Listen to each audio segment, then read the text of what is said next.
नमस्कार साथियों, मैं पंडित दिनेश कुमार दुबे शास्त्रीय अनुभूत चैनल के माध्यम से आज मैं आप लोगों को महाभारत की एक घटना बताऊंगा।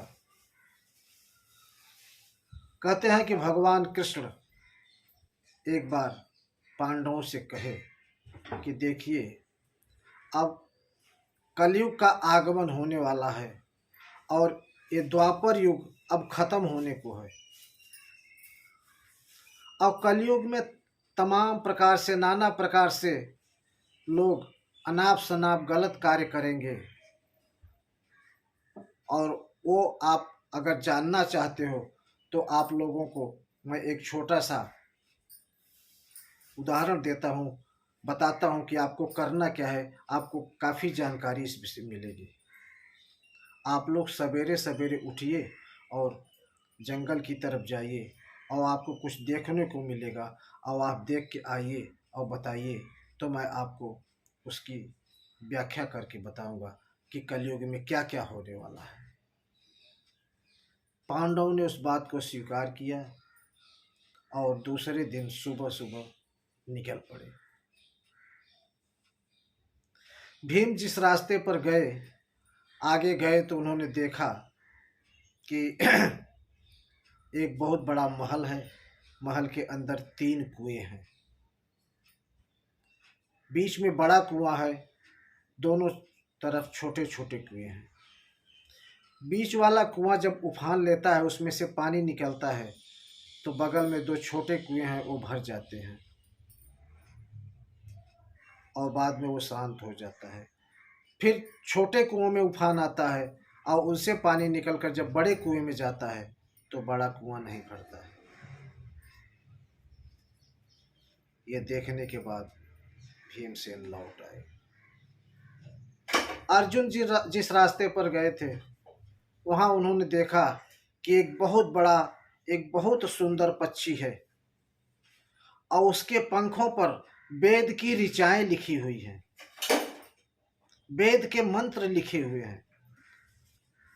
लेकिन अफसोस कि वह पक्षी मांस खा रहा है।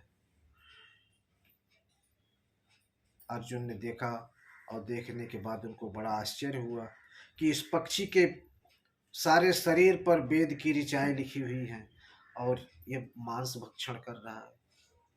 वहां से लौट आए। नकुल जिस रास्ते पर गए, उन्होंने देखा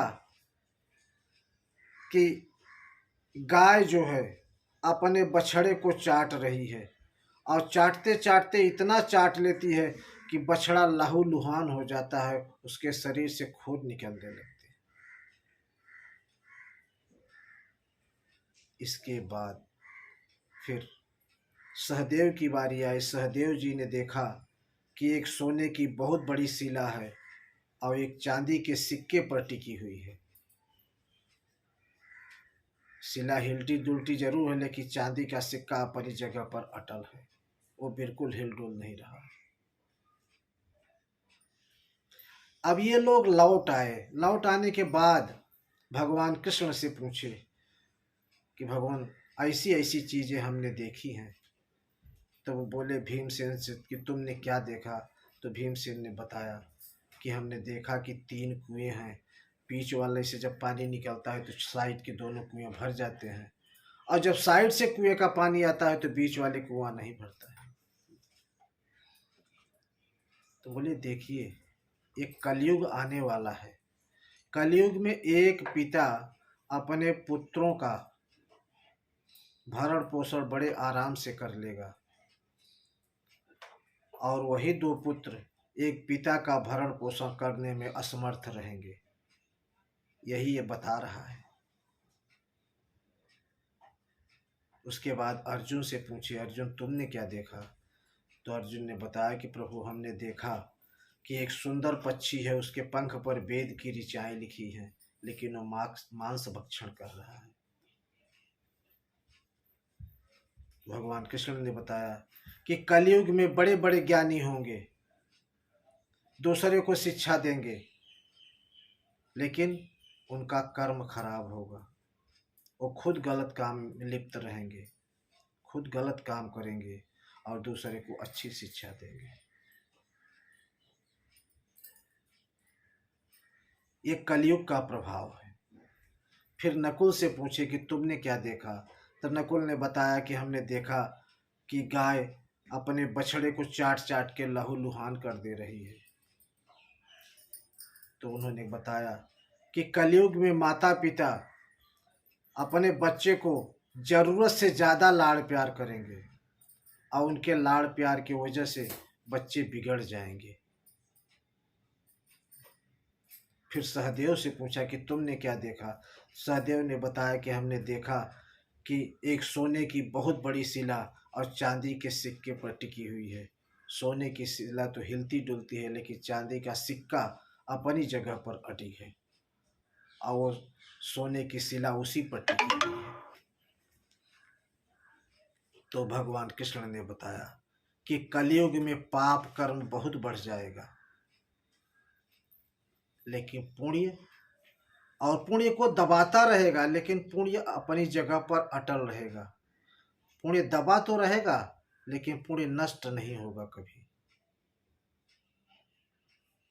तो ये सब कलयुग की आने की जो है सूचना है। अब कलयुग आने वाला है और आप लोग भी अपना जो है इस लोक से प्रस्थान कीजिए और आगे की ओर सफ़र कीजिए। तो इस प्रकार भगवान कृष्ण ने उनको बताया और बताने के बाद वहाँ से निकल पड़े। तो साथियों, आज कलयुग में वही सब हो रहा है जो भगवान कृष्ण ने बताया था। ये कहानी आपको कैसी लगी? आप कमेंट करके ज़रूर बताइए। धन्यवाद।